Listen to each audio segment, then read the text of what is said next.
Hello everyone, welcome to my YouTube channel जिसका नाम है business subsidy by CA Nidhi, जहां पे मैं आपको वेरियस गवर्नमेंट स्कीम्स और सब्सिडीज़ के बारे में बताऊंगी, जिसकी मदद से आप अपना बिजनेस ग्रो कर सकते हैं। तो आज हम देखने वाले हैं स्फूर्ति स्कीम के बारे में। स्फूर्ति मतलब scheme of fund for regeneration of traditional industries. इस स्कीम के ऑब्जेक्टिव्स देखते हैं। ये स्कीम मिनिस्ट्री ऑफ एमएसएमई ने इंट्रोड्यूस की थी। इसका एम ट्रेडिशनल इंडस्ट्रीज और आर्टिसंस को कलेक्टिवली ऑर्गेनाइज करना और उनको क्वालिटी एंड कॉम्पिटिटिव प्रोडक्ट्स बनाने के लिए सपोर्ट देना है, जिससे कि ट्रेडिशनल इंडस्ट्रीज और आर्टिसंस की लॉन्ग टर्म सस्टेनेबिलिटी इंश्योर की जा सके। ये स्कीम आर्टिसंस के इनकम को बढ़ाने के लिए physical infrastructure creation, technology upgradation, training, product development, innovation, design interventions, marketability, improve packaging and marketing infrastructure पर फोकस करती है।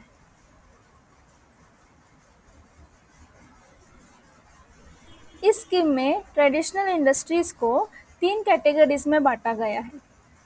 पहला है खादी इंडस्ट्रीज। खादी मतलब कॉटन, सिल्क या वुलन यार्न से हैंडलूम पे बनाया गया कपड़ा। दूसरा है विलेज इंडस्ट्रीज।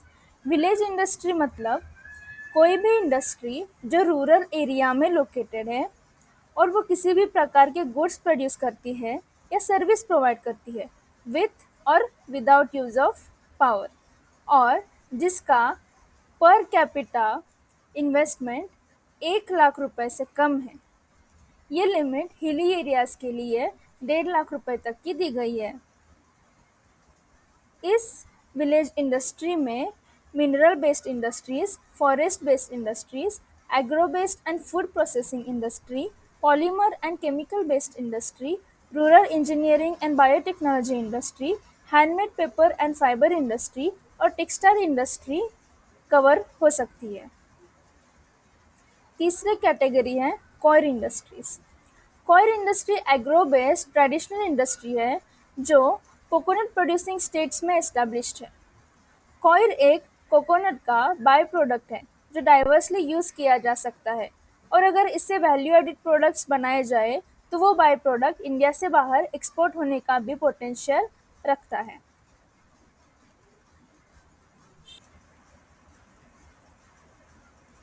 स्फूर्ति स्कीम में 3 प्रोजेक्ट इंटरवेंशंस बताए गए हैं। इस प्रोजेक्ट इंटरवेंशन के कैटेगरी पर डिपेंड होता है कि एक क्लस्टर को कितनी फंडिंग मिलेगी। First is soft intervention, second is hard interventions और थर्ड इज थीमेटिक इंटरवेंशंस। अब हर इंटरवेंशन को हम डिटेल में जानते हैं। तो पहला है सॉफ्ट इंटरवेंशंस।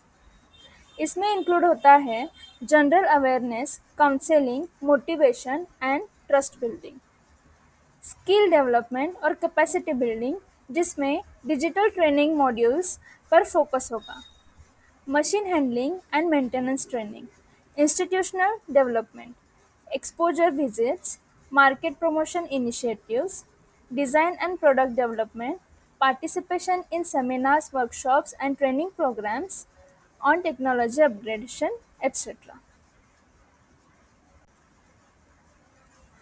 दूसरा है हार्ड इंटरवेंशंस। इसमें इंक्लूड होता है कॉमन फैसिलिटी सेंटर और वर्कशीट्स बनाना, जिसमें आईपी एनेबल्ड सीसीटीवी कैमरास भी हो, मशीनरी प्रोक्योर करना, वर्किंग कैपिटल और रॉ मटेरियल्स बैंक, टूल्स और technological upgradation, warehousing facility provide करना और ट्रेनिंग सेंटर प्रोवाइड करना। तीसरा इंटरवेंशन है थीमेटिक इंटरवेंशंस। स्फूर्ति स्कीम 2 क्लस्टर्स को साथ में काम करने के लिए और डोमेस्टिक और इंटरनेशनल मार्केट्स में डेवलप होने के लिए भी सपोर्ट करती है।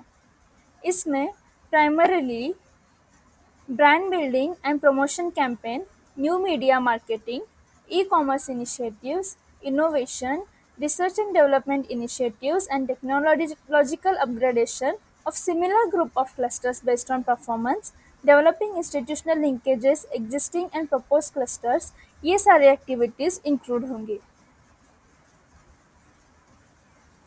इस स्कीम को स्मूथली इम्प्लीमेंट करने के लिए एक इंस्टीट्यूशनल अरेंजमेंट बताई गई है, जिसमें scheme steering committee, nodal agencies, technical agency, implementing agency और फॉर्मेशन ऑफ एसपीवी ये इंक्लूड होते हैं। अब हर एक इंस्टीट्यूशन की हम ब्रीफ इंफॉर्मेशन देखते हैं। अगर आपको इनकी डिटेल इन्फॉर्मेशन चाहिए तो कमेंट सेक्शन में बताइएगा, मैं अलग से एक वीडियो रिकॉर्ड करके आपको डिटेल इन्फॉर्मेशन दूंगी। तो पहला है स्कीम स्टीयरिंग कमेटी। ये कमेटी नोडल एजेंसी ने सबमिट किए हुए क्लस्टर के प्रपोजल को कंसिडर करके उसको अप्रूवल देती है। क्लस्टर प्रपोजल में टेक्निकल एजेंसी और इम्प्लीमेंटिंग एजेंसी के डिटेल्स होते हैं। अभी देखते हैं नोडल एजेंसी क्या होती है। नोडल एजेंसीज नेशनल लेवल के इंस्टीट्यूशंस होते हैं जिनके पास ट्रेडिशनल इंडस्ट्रीज के किसी एक सेक्टर की एक्सपर्टाइज होती है। केवीआईसी मतलब khadi and village industries commission, ये नोडल एजेंसी है khadi and village industry clusters के लिए, और कॉयर बेस्ड क्लस्टर्स के लिए कॉयर बोर्ड ये एक नोडल एजेंसी है। स्फूर्ति स्कीम को बढ़ावा देने के लिए एसएससी ने नए नोडल एजेंसीज को अपॉइंट किया है। प्रेजेंटली 34 एनेबल्ड नोडल एजेंसी है। For example, Indian micro enterprise development corporation, institute for design of electrical measurement instrument, Mumbai.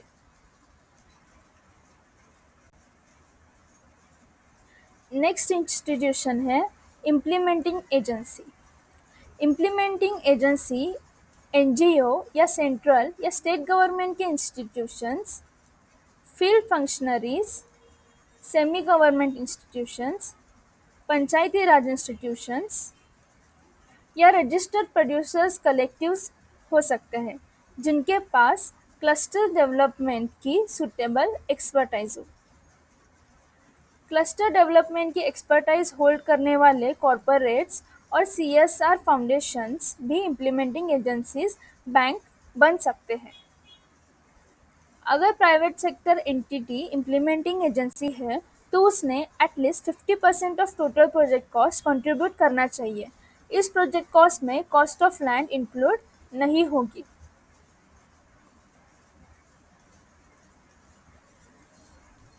Technical agency.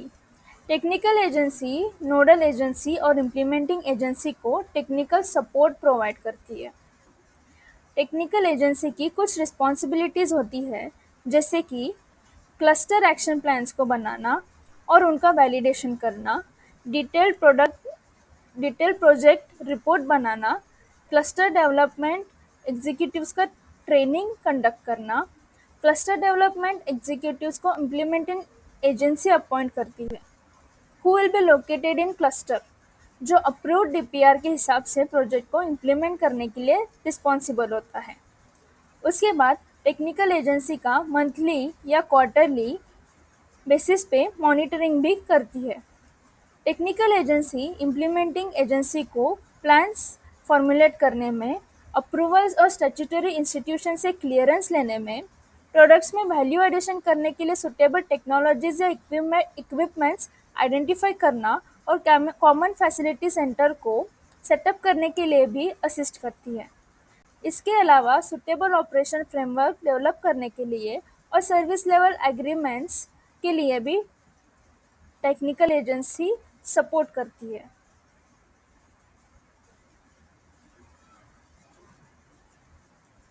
Technical agency land के डिटेल्स फिजिकल विजिट करके क्रॉस चेक करेगी, जो common facilities centre के लिए use होगी।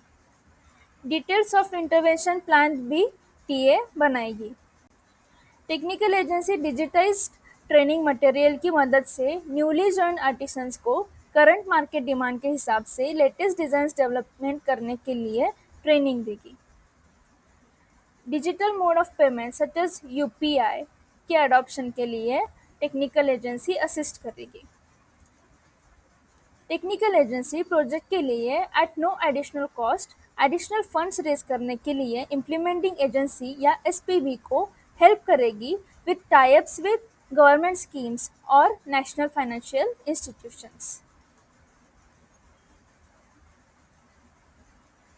Project end होने के बाद टेक्निकल एजेंसी प्रॉपर डॉक्यूमेंटेशन तैयार करेगी जिसमें सारे एक्टिविटीज़, केस स्टडीज़, फोटोज़ या वीडियो डॉक्यूमेंटेशन और एंड प्रोजेक्ट रिपोर्ट बनाएगी जिसमें क्लस्टर की प्रोडक्टिविटी और सेल्स मेंशन होगी।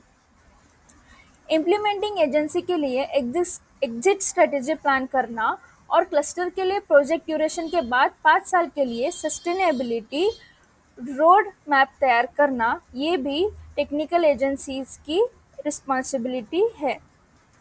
एक टेक्निकल एजेंसी को मैक्सिमम 50 क्लस्टर्स असाइन किए जाएंगे जिसमें हर 5 अप्रूव्ड प्रोजेक्ट्स के लिए एक सेपरेट नोडल ऑफिसर होना चाहिए।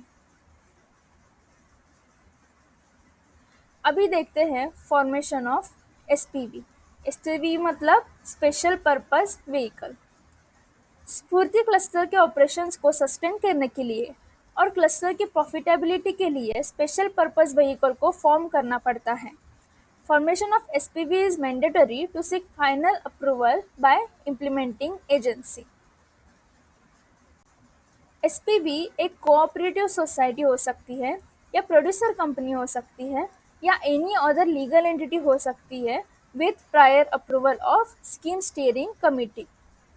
सारे आर्टिसंस और वर्कर्स अलॉन्ग विथ नए एडिशनल आर्टिसंस एसपीवी के मेंबर्स हो सकते हैं जिसमें सारे मेंबर्स को इक्वल राइट्स दिए जाएंगे। अभी हम देखते हैं क्लस्टर सेटअप करने के लिए प्रपोजल सबमिशन का प्रोसीजर क्या होता है। तो सबसे पहले इम्प्लीमेंटिंग एजेंसी नेसेसरी डॉक्यूमेंट्स के साथ कंसेप्ट स्फूर्ति पोर्टल पे ऑनलाइन सबमिट करेगी। अगर ये कंसेप्ट नोट ने बेसिक क्राइटेरिया को फुलफिल कर लिया तो इम्प्लीमेंटिंग एजेंसी ने जो नोडल एजेंसी चूज़ की है उसको ये प्रपोजल सबमिट किया जाएगा।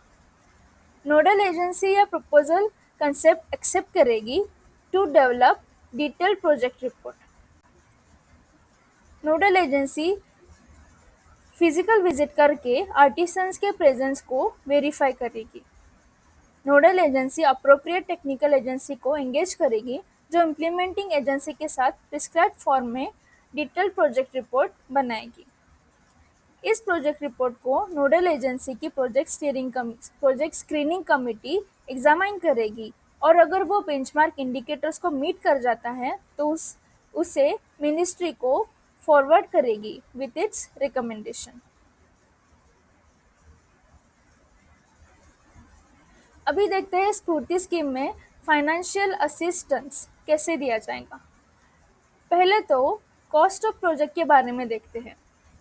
प्रोजेक्ट कॉस्ट में सॉफ्ट इंटरवेंशंस और हार्ड इंटरवेंशंस को इंक्लूड किया जाएगा और उसमें प्रोफेशनल टेक्निकल एजेंसीज की प्रोफेशनल कॉस्ट और इम्प्लीमेंटिंग एजेंसी ने जो कॉस्ट इनकर किया है उसको भी इंक्लूड किया जाएगा। एक प्रोजेक्ट के लिए मैक्सिमम 5 करोड़ रुपए तक का फाइनेंशियल असिस्टेंस दिया जाएगा। इसमें 2 टाइप्स ऑफ क्लस्टर्स बताए गए हैं। फर्स्ट इज रेगुलर क्लस्टर्स जिसमें अप टू 500 आर्टिसंस हो सकते हैं। इस क्लस्टर को मैक्सिमम 2.5 करोड़ का असिस्टेंस दिया जाएगा।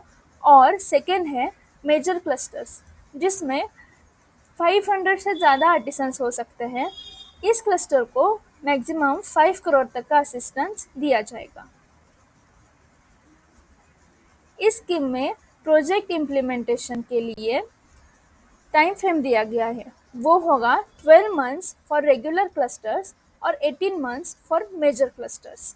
डिटेल प्रोजेक्ट रिपोर्ट में क्वार्टर वाइज फंड रिक्वायरमेंट्स को भी मेंशन किया जाना चाहिए। So thank you for watching my video everyone. बने रहिए मेरे साथ ऐसे ही सब्सिडी रिलेटेड यूजफुल इन्फॉर्मेशन के लिए। अगर आपको इस स्कीम के रिलेटेड कोई क्वेरीज हैं तो आप कमेंट सेक्शन में पोस्ट कर सकते हैं।